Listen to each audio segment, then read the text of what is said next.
Eu volto neste bate-papo aqui no Jornal Alerta Geral com o diretor de fiscalização de atos de gestão do TCE, Cristiano Góes, falando sobre recomendações para os novos gestores e também um balanço sobre as ações do Tribunal de Contas do Estado do Ceará nesse encerramento do ano de 2024 e início de 2025. Jornalista Beto Almeida. Uma pergunta, Cristiano, que eu tenho aqui é em relação a essa chamada equipe de transição. O TCE lançou uma cartilha, lançou um portal.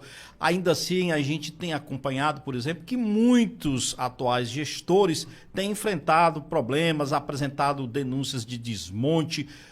Qual é o reflexo disso para esses gestores que incorrem nesses problemas e que estão deixando seus mandatos? Excelente pergunta, Beto. Eu vejo que uma das questões fundamentais para os gestores que estão encerrando o mandato é você deixar as contas equilibradas, porque esse é um dos itens que pode levar à desaprovação das contas de governo. Então ele tem que, nesses últimos 8 meses, ele só pode contrair dívidas se pagar dentro do próprio mandato ou, se vai deixar para o futuro, tem que deixar o dinheiro em caixa. Então esse é os gestores atuais que estão encerrando o mandato, eles devem ter muito cuidado nessa questão, porque é um item que é de análise de todas as contas de governo. Se não deixar recurso em caixa para o pagamento dos restos a pagar, ele poderá ter suas contas desaprovadas. É um dos itens de desaprovação que leva à desaprovação de conta de prefeitos e prefeitas, com parecer do pleno aqui no nosso tribunal. Então, o primeiro passo é o gestor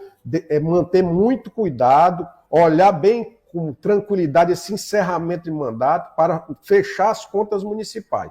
Uma outra questão é que você também, no seu encerramento de mandato, você não pode paralisar as atividades essenciais da administração pública. Né? É um item de análise da nossa fiscalização. A gente fez um portal para possibilitar a todas as condições. Nós colocamos manual de ata, manual de decreto, manual de os documentos que a gente sugere que sejam requisitados durante a comissão de transição. Colocamos todas as facilidades para que os municípios instalassem e formalizassem suas transições. Todos formalizaram. Demorou alguns mais, outros menos, mas todos formalizaram. E agora todos também colocaram a comissão de transição. Contudo, nós temos chegado os relatos de irregularidades, de problemas, e aí nós estamos segurando. Técnicos do nosso tribunal, auditores, estão indo, já estamos no 14º município visitado nesse período agora, de finalzinho de novembro e até começo de dezembro, nós já estamos no 14º município visitado. Ou seja, temos circulado os mais diversos, e nessas fiscalizações, como é que nós vamos para lá? A pedido do Ministério Público, avaliando as irregularidades que são, através da ouvidoria, chegam ao nosso conhecimento, denúncias da comissão de transição, nós montamos uma equipe que está visitando esses municípios. Nesse momento, parte deles já elaborando os relatórios. A ideia é concluir todos os relatórios ainda nesse ano. Vamos trabalhar, tem um recesso, mas nós vamos estar trabalhando, viu, Beto? Vamos trabalhando esses dias para concluir todos os relatórios. E esses relatórios, segundo o presidente, serão céleres, né? Terão uma ação séria nossa para que ter rápido julgamento sobre, porque é uma coisa que não é transição, é pouco tempo, né? Já inicia um futuro mandato, a gente tem que encerrar isso para até começar os próximos análises para os futuros gestores. Então, nesse momento estamos com a equipe full time, todo o tempo voltado para acompanhar esse processo de transição, inclusive com fiscalizações em loco, conforme falei. Ô Cristiano, quando nesse caso, né, nessa reta final, são constatadas irregularidades, são casos graves, em seguida esse relatório tem um destino. Qual o destino desse relatório? Vai para o Ministério Público Estadual? No futuro, esses gestores que estão deixando buracos na área fiscal, na área financeira dos municípios, poderão vir sofrer sanções? Sim, a gente faz o relatório da inspeção. O relatório é dado o direito de defesa, né? Lógico, né? Para as pessoas. Tem até um certo tempo, para de repente encontramos uma irregularidade, uma falta de pagamento de uma cooperativa da área de saúde. De repente, corre-se e paga-se e ficou sanado. Que o que nós não queremos é que os serviços não sejam interrompidos nessa reta final do mandato. Então, mas após a defesa, a gente analisa, faz um relatório final, o relatório final vai para o pleno julga, e a gente, a partir desse julgamento do pleno, toma uma atitude. Se são coisas graves, a gente já pode disponibilizar o relatório para o Ministério Público, inclusive um dos itens encaminha. Ou, eventualmente, também a própria a apuração de responsabilidades dentro aqui do próprio TCE quando vislumbramos coisas mais graves. Então, isso acontece na área administrativa, a apuração de responsabilidade, com sanções, com a possibilidade de inelegibilidade, e também o encaminhamento para a área penal, no caso do Ministério Público do Estado do Ceará, com quem nós temos parceria administrativa. Nós temos visitado praticamente todos os municípios em que houve um pedido do promotor local.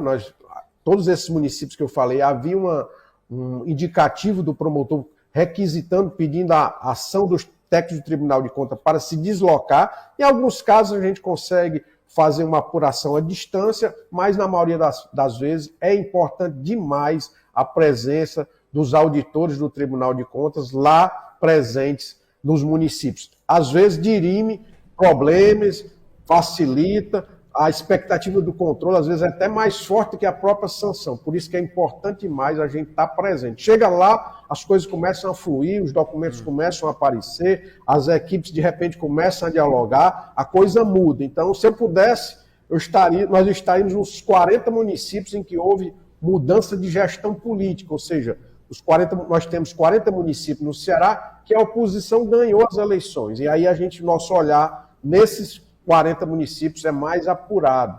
Nós ficamos acompanhando todo o processo, requisitando os documentos de todos eles, e desses 40, 15 nós estaremos visitando.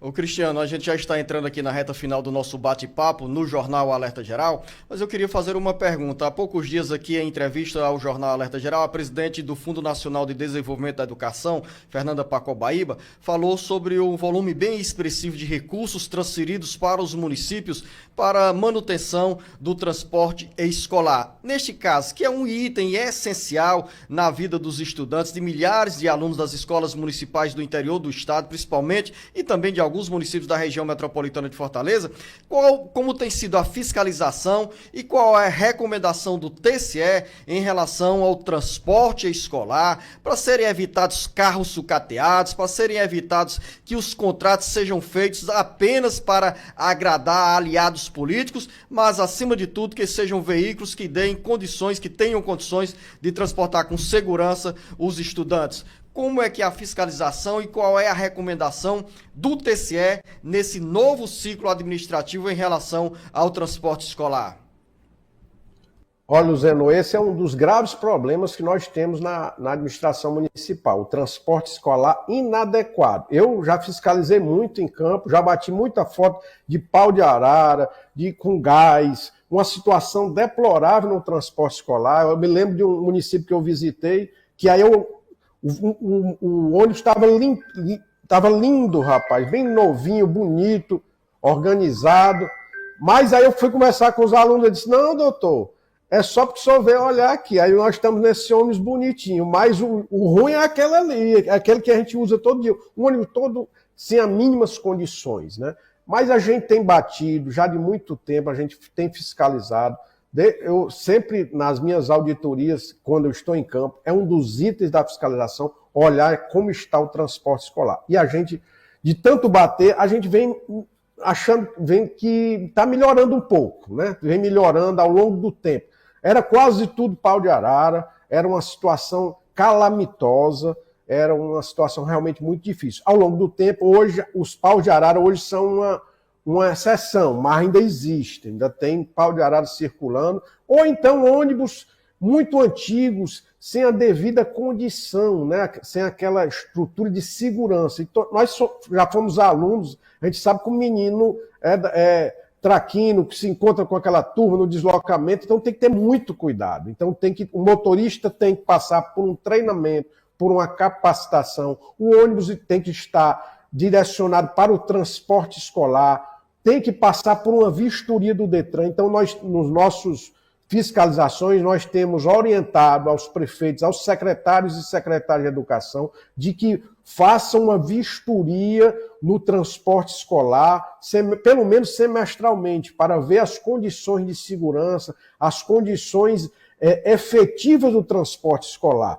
É uma situação que, como eu falei, vem melhorando, mas os municípios, nós, nas nossas auditorias, ainda encontramos problemas na área do transporte escolar. Mas há alguns municípios que hoje têm uma frota própria, uma frota estruturada, aqueles ônibus amarelinhos em boas condições, mas eu deixo para os futuros prefeitos uma recomendação. Além da vistoria do Detran, que faz uma vistoria criteriosa sobre o transporte escolar, também faz-se necessário uma boa análise na licitação para que você não venha a contratar preços acima do mercado. Nós fiscalizamos as licitações, quando estamos em campo, nós verificamos as situações do transporte escolar, as situações do motorista, se ele tem a carteira específica, e se tem o curso de condutor de veículo, porque no curso de condutor ele recebe todas as condições para exercer melhor seu papel.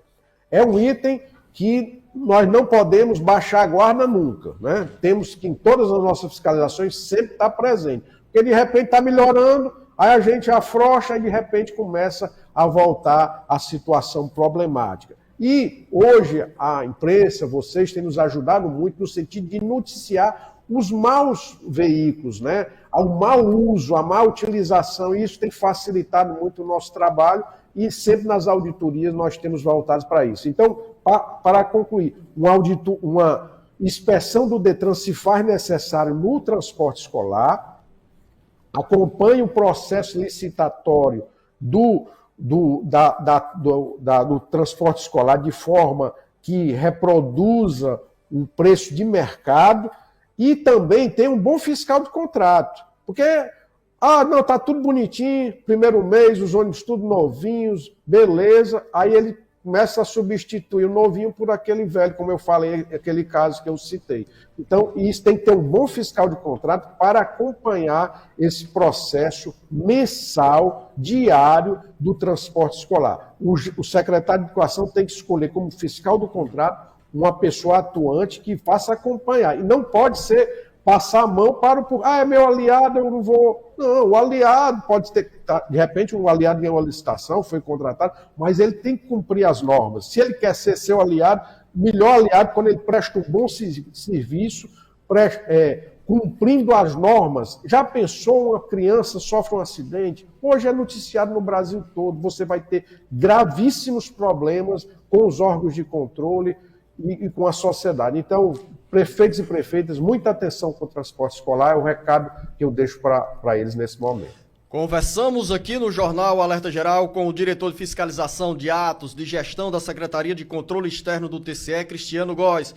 Cristiano, agradeço a você pela entrevista, pelas informações importantes e principalmente com essas recomendações para os novos gestores municipais. A você desejo um bom dia e um bom trabalho.